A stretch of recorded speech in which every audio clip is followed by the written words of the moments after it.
ഇന്ന് നമുക്ക് യൂട്യൂബിലും ഒക്കെ വളരെ പോപ്പുലറായിട്ട് ഇപ്പോൾ കണ്ടുവരുന്നത്, വളരെ വൈറലായിട്ട് കണ്ടുവരുന്ന ഒരു വെറൈറ്റി ഐറ്റം ആണ് ഇന്ന് ഞാൻ ഉണ്ടാക്കുന്നത്. നിങ്ങൾ പലരും അത് കണ്ടിട്ടുണ്ടാകാം. ആരൊക്കെ ഉണ്ടാക്കിയിട്ടുണ്ടെന്ന് അറിയത്തില്ല. വളരെ എളുപ്പം ഉണ്ടാക്കാനൊക്കുന്ന ഒരു റെസിപ്പിയാണ് ഇന്നത്തെ, ഒരു ഫുഡ് ഐറ്റം ആണ് ഇന്നത്തെ. നമുക്ക് ചായയുടെ കൂടെ കഴിക്കാൻ പറ്റും, ചായയായിട്ട് കഴിക്കാൻ പറ്റും. എന്താണെന്നറിയോ അത്? Musca but. നമുക്ക് അതിൻ്റെ കൂടെ ഇറാനി ചായയും ഉണ്ടാക്കാം. രണ്ടും കൂടെ അതിലെ കോമ്പിനേഷൻ ആത്രമാണ് പറയുന്നത്. നമുക്കതൊന്ന് ഉണ്ടാക്കി നോക്കാം. നിങ്ങൾക്കൊക്കെ എളുപ്പം ഉണ്ടാക്കാൻ, ബണ്ണും വളരെ കുറച്ച് ചേരുവകൾ കൊണ്ട് വളരെ എളുപ്പത്തിൽ ഉണ്ടാക്കാനൊക്കെ സാധനമാണ്. വളരെ ടേസ്റ്റി ആണെന്നാണ് പറയുന്നത്. അപ്പോൾ ടേസ്റ്റി ആണെന്ന് നമുക്കൊന്നും അറിയണ്ടേ? അപ്പം നമുക്കൊന്ന് ഉണ്ടാക്കി നോക്കിയാലോ. നമുക്ക് ഈ ആദ്യം അതിന് ഇറാനി ചായ ഒന്ന് ഉണ്ടാക്കാം. അത് ഉണ്ടാക്കിയ ശേഷം ഉണ്ടാക്കുന്ന കൂട്ടത്തിൽ നമുക്ക് മസ്ക ബണ്ണും ഉണ്ടാക്കാം. നമുക്ക് ഇറാനി ചായ എങ്ങനെ ഉണ്ടാക്കുന്ന ആദ്യം കാണാം. എൻ്റെ ഇറാനി ചായ ഉണ്ടാക്കാൻ വേണ്ടിയിട്ട് ഞാനൊരു 3 കപ്പ് വെള്ളം അടുപ്പേ വെച്ചിട്ടുണ്ട്. നമുക്കിത് നല്ലപോലെ തിളപ്പിച്ചെടുക്കണം. നമുക്ക് അതിനകത്ത് ആദ്യം ചേർക്കേണ്ടത് തേയിലയാണ്. തേയില അതിനകത്ത് കിടന്ന് വെന്ത് ആ വെള്ളം ഒന്ന് നല്ലപോലെ, തേയില അതിനകത്ത് കിടന്ന് നല്ലപോലെ വെള്ളം ഒന്ന് തിളച്ച് വെന്ത് നല്ല കടുപ്പ് വേണം ഇറാനി ചായക്ക്. അപ്പം ഞാൻ അതിൽ തേയില ഒരു 2.5 ടേബിൾ സ്പൂൺ തേയില ഇട്ടുണ്ട്. ഞാൻ ഇട്ടേക്കുന്നത് ടീഫോർഡിൻ്റെ ഇതുണ്ട്, ടീഫോർഡിൻ്റെ തേയിലയാണ് ഇത്.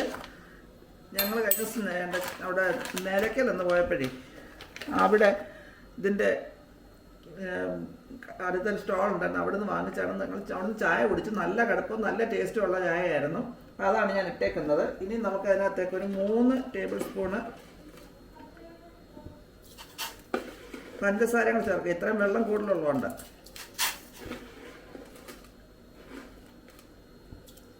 ഈ വെള്ളം ഇവിടെ കിടന്ന് നല്ലപോലെ തിളച്ച് ഒന്ന് ചെറുതായിട്ടൊന്ന് പറ്റി വരണം. ഈ 2.5 ഗ്ലാസ് എന്നുള്ളത് ഒരു 1.25 ഗ്ലാസ്സായിട്ട് ചുരുങ്ങി, 1.25 ഗ്ലാസ്സോളായിട്ട് ചുരുങ്ങി വരണം, കുറഞ്ഞ് വരണം. അപ്പോൾ അതുവരെ വെള്ളം അവിടെ കിടന്ന് തിളക്കട്ടെ. അപ്പോഴത്തേക്ക് നമുക്ക് തിളച്ച് കഴിയുമ്പോൾ, നല്ലപോലെ തിളച്ച് കഴിയുമ്പം അതിൻ്റെ തീയൊന്ന് മീഡിയം ടു ലോ ഫ്ലെയിമിലേക്ക് ഇട്ടേക്ക്. തിളച്ച് തൂകാതെ വെച്ച് തിളപ്പിച്ച് കുറുക്കിയെടുക്കണം. അപ്പോഴത്തേക്ക് നമുക്ക് ബണ്ണിന് വേണ്ട സാധനങ്ങളൊക്കെ ഒന്ന് റെഡിയാക്കി എടുക്കാം. നമ്മൾ അതിൻ്റെ ചായ ഉണ്ടാക്കുമ്പോഴല്ലോ അതിൻ്റെ 5-6 ഏലയ്ക്ക ഒന്ന് ചതച്ച് വെച്ചിട്ടുണ്ട്, അതും ഇട്ട് കൊടുക്കണം. പിന്നെ ഒരു കൊച്ചൊരു കഷ്ണം കറുവപ്പട്ട ചെറുതായിട്ട് മുറിച്ച് വെച്ചേക്കാണ്, അതുകൂടെ ചേർക്കണം. ചിലതിനകത്ത് ഗ്രാമ്പു ഇടുമെന്ന് പറയും, പക്ഷെ ഞാൻ ഗ്രാമ്പു ഇടുന്നില്ല. ഇത്രയും സാധനങ്ങളാണ് ഇടുന്നത്. നമുക്ക് വെള്ളം തിളച്ച് തുടങ്ങിയിട്ടുണ്ട്. അതാണ് നമ്മുടെ വെള്ളം തിളച്ച്. ഇനി നമുക്ക് ഇതിൻ്റെ തീ ഒന്ന് മീഡിയം ടു ലോ ഫ്ലെയിമിലേക്ക് ഇട്ടേച്ച് ബണ്ണിനുള്ള സാധനം ശരിയാക്കി എടുക്കാം. എൻ്റെ ബണ്ണ് മസ്ക ബണ്ണ് ഉണ്ടാക്കാൻ വേണ്ടിയിട്ട് ഞാൻ ഒരു കുറച്ച് ബട്ടർ, അമുലിൻ്റെ അൺസോൾട്ടഡ് ബട്ടർ എടുത്ത് വെച്ചിട്ടുണ്ട്. അതിനെ നമുക്ക് ഈ പാത്രത്തിലേക്ക് മാറ്റി കൊടുക്കാം.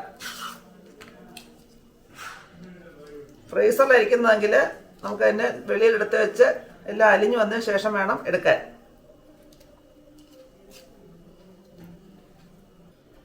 നമ്മൾ ബട്ടർ എടുത്ത് വെച്ചിട്ടുണ്ടെങ്കിൽ നമുക്കിതിനെ ഒന്ന് ചെറുതായിട്ട് ബീറ്റ് ചെയ്തെടുക്കാം.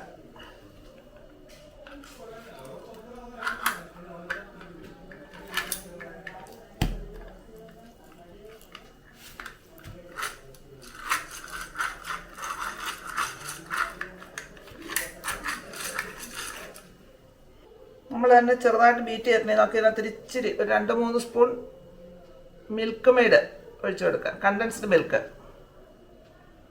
ഒരുപാട് കൂടുതലാവരുത്. ഞാൻ എടുത്തേക്കുന്നുണ്ട് മിൽക്കി മിസ്റ്റിൻ്റെ കണ്ടൻസ്ഡ് മിൽക്കാണ്. അത് രണ്ടും കൂടെ ചേർത്ത് നമുക്കൊന്ന് അടിച്ചെടുക്കാം.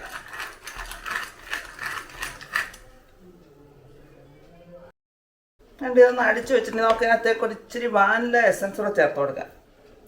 കുറച്ച് വാനില എസൻസ്.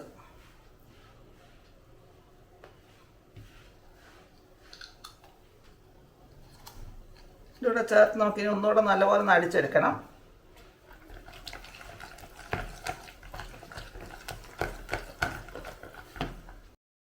അപ്പം നമ്മൾ അതിൻ്റെ ബൺ മസ്കായ്ക്കുള്ള ബട്ടർ അടിച്ചു വെച്ചിട്ടുണ്ട്. ഇനി നമ്മുടെ ചായ എന്തോ ആയി നോക്കിയിട്ട് വരാം. നമ്മുടെ ചായ ഒരു 10 മിനിറ്റ് കൊണ്ട് തിളയ്ക്കുന്നുണ്ട്. ഇനി നമുക്കിതിനെ ഒന്ന് മാറ്റാം. ഇതിന്ന് അടുത്ത് നമ്മൾ വെച്ചേക്കുന്നുണ്ട് പാല്. ഇതൊരു 3 കപ്പ് പാല് ഞാൻ തിളപ്പിക്കാൻ വെച്ചിട്ടുണ്ട്. നല്ലപോലെ തിളച്ചിട്ട് അതും ഒന്ന് കുറുകി വരണം, ഒരുപാട് തിളച്ച് കുറുകി വരണം. നമുക്കതിനെ ആദ്യം തിളപ്പിച്ചിട്ട് തിളച്ച് വന്നു കഴിയുമ്പം ഫ്ലെയിം മീഡിയം ലോ ഫ്ലെയിമിലേക്ക് വെച്ചേച്ച് അതിനൊന്ന് കുറുക്കിയെടുക്കണം. ഇപ്പോൾ നമ്മുടെ പാല് തിളച്ച് നമുക്കതിൻ്റെ തീ ഒന്ന് കുറയ്ക്കാം. ഇനി നമുക്ക് ഇതിനകത്തേക്ക് നമ്മളിപ്പം ലോ ഫ്ലെയിമിൽ ഇട്ടേക്കുന്നത്, ഇതിനകത്തേക്ക് ഞാൻ കുറച്ച് കണ്ടൻസ്ഡ് മിൽക്ക് ഒഴിക്കുന്നുണ്ട്. ഒരു 4-5 ടേബിൾ സ്പൂൺ കണ്ടൻസ്ഡ് മിൽക്ക് ഒഴിച്ചിട്ടുണ്ട്. ഇത് കണ്ടൻസ്ഡ് മിൽക്കും പാലും കൂടി ഇതുപോലെ മുമ്പ് ചായ കുറുകിയെന്ന് പറഞ്ഞാൽ ഒന്ന് തിളച്ച് കുറുകി വരണം. ഈ സ്റ്റീൽ പാത്രം ആയതുകൊണ്ട് ഈ സൈഡെല്ലാം ഈ തിളച്ച് കഴിയുമ്പോഴത്തേക്ക് കരിഞ്ഞ് വരും, പാലിൻ്റെ ഇതുള്ളതുകൊണ്ട്. ഇത് കുറുകി വരുമ്പോഴത്തേക്ക് നമുക്ക് അടുത്ത പരിപാടി നമ്മുടെ മസ്കാബണിൻ്റെ ബാക്കി പരിപാടിയും ചെയ്യാം. ഞാൻ തേണ്ടിട്ട് 4 ബണ്ണെടുത്ത് വെച്ചിട്ടുണ്ട്. അത് നോക്കണ്ട് ഇങ്ങനെ, ഇത് കണ്ടു ഇങ്ങനെ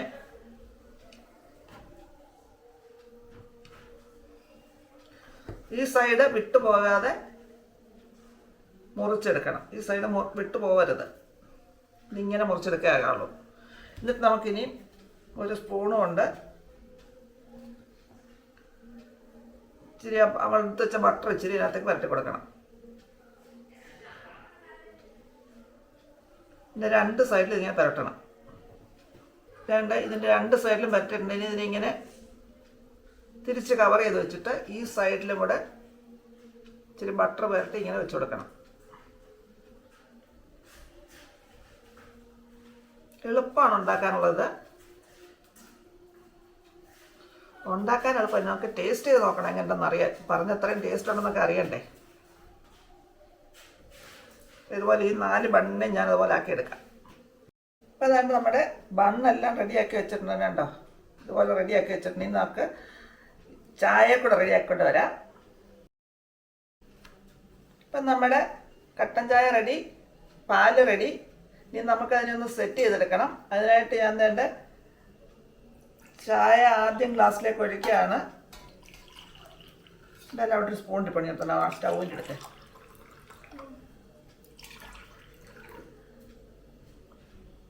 കുറേശ്ശെ ചായ ഒഴിച്ചു. ഇനി നമുക്ക് ഈ പാലൂടെ അതിനകത്ത് ഒഴിച്ചു കൊടുക്കണം.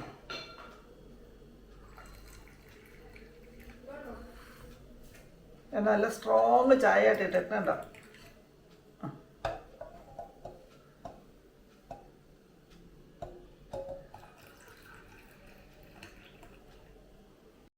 ഇപ്പം നമ്മുടെ ഇറാനി ചായ റെഡി. ഇടയ്ക്ക് ചെയ്തുകൊണ്ട് ഒത്തിരി ഫോൺ വന്നുകൊണ്ടെങ്കിൽ മൊത്തം കട്ട് ചെയ്ത് കളയേണ്ടി വന്നു. അപ്പോൾ ആദ്യം അതെടുത്താൽ ഇത് കേട്ടോ. ഇനി നമുക്ക് പിള്ളേർക്കൊന്ന് കൊടുത്തു നോക്കാം ഇതെങ്ങനെയുണ്ട് ടേസ്റ്റ്, അവരോട് തന്നെ ചോദിക്കാം. അപ്പം നമ്മുടെ ഇറാനി ചായയും മസ്ക ബണ്ണും റെഡി. എല്ലാവരും ടേസ്റ്റ് നോക്കിയിട്ട് അഭിപ്രായം പറയണം. അത് കഴിച്ചിട്ട് അഭിപ്രായം പറഞ്ഞു. അത് ചായക്കകത്തിൽ ബണ്ണ് നോക്കി കഴിക്കണം, എന്നാലാണ് അതിൻ്റെ ടേസ്റ്റ് എന്നാണ് പറയപ്പെടുന്നത്. അത് മുക്കി നോക്കാം, അത് മുറിച്ച് മുക്കി കഴിച്ച് നോക്കാനാണ് അഭിപ്രായം പറയേണ്ടത്. അതിങ്ങനെ യൂട്യൂബിൽ ഇപ്പം വൈറലായിട്ടുള്ള സാധനമായത്. എങ്ങനെയുണ്ടോടാ? ടേസ്റ്റിയാണോ? യമ്മി. സൂപ്പർ. അത് മുക്കി കഴിച്ചോ? അതൊക്കെ സൂപ്പറാണെന്ന് പറയാം. ഞാൻ മുക്കില്ല.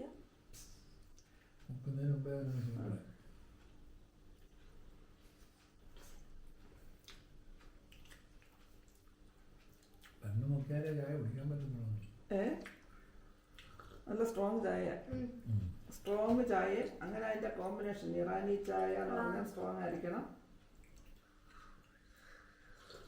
മധുരം വരും, പക്ഷെ അതിനകത്തുണ്ട്, അതിനകത്താണുണ്ട്. എങ്ങനെയുണ്ട്? മുക്കി കഴിച്ചിട്ട് എങ്ങനെയുണ്ടാ? നല്ല ടേസ്റ്റ് ആണ്, സൂപ്പറാ. അപ്പൊ ഇനി ഞാനൊന്ന് കഴിച്ചു നോക്കാം. എല്ലാവരും സൂപ്പറാന്ന് പറയുമ്പോൾ ഞാനും നോക്കട്ടെ സൂപ്പറാണോ. നേരത്തെ എന്താ പറയുന്നു? അകത്തൊരു സാധനം കാണാൻ കണ്ടില്ല, പക്ഷെ കുഴപ്പമില്ല. കേട്ടോ, നല്ല സ്ട്രോങ് ചായയും ഇത്രയൊക്കെ സാധനമൊക്കെ തന്നെ അതിന് മാത്രം വലിയ മധുരം ഫീൽ ചെയ്തു വരില്ലേ? എനിക്കങ്ങനെ തോന്നില്ല വലിയ മധുരമായിട്ട്. മധുരമുണ്ട്, എല്ലാം കൂടെ ആകുമ്പോൾ ചായ സ്ട്രോങ് ആയിട്ടായിരിക്കും, വലിയ മധുരം ഫീൽ ചെയ്യാത്ത.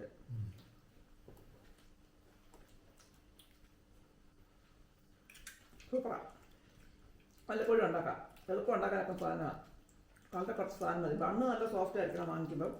ചിലത് ഇതിനെ മൊരിച്ചെടുക്കാൻ പറയും. ബണ്ണ് ഇതിനകത്തെല്ലാം പുരട്ടിയിട്ട് അപ്പുറം മൂപ്പിച്ചെടുക്കുന്നത്. ഞാനതൊന്നും ചെയ്തില്ല. അപ്പോൾ ഇത് എല്ലാവരും ട്രൈ ചെയ്ത് നോക്കാനൊക്കെ പറ്റിയൊരു സാധനമാണ്. എല്ലാവരും ട്രൈ ചെയ്ത് നോക്കുക. എല്ലാവരും ട്രൈ ചെയ്ത് നോക്കുക. ഇഷ്ടപ്പെട്ടെങ്കിൽ നിങ്ങളുടെ അഭിപ്രായങ്ങളും നിർദ്ദേശങ്ങളും കമൻറ്റ് ബോക്സിൽ ഫീഡ്ബാക്ക് ആയിട്ട് ഇടുക. പുതിയൊരു വീഡിയോ കൊണ്ട് വരുന്നതിനും വരേക്കും ടാറ്റ.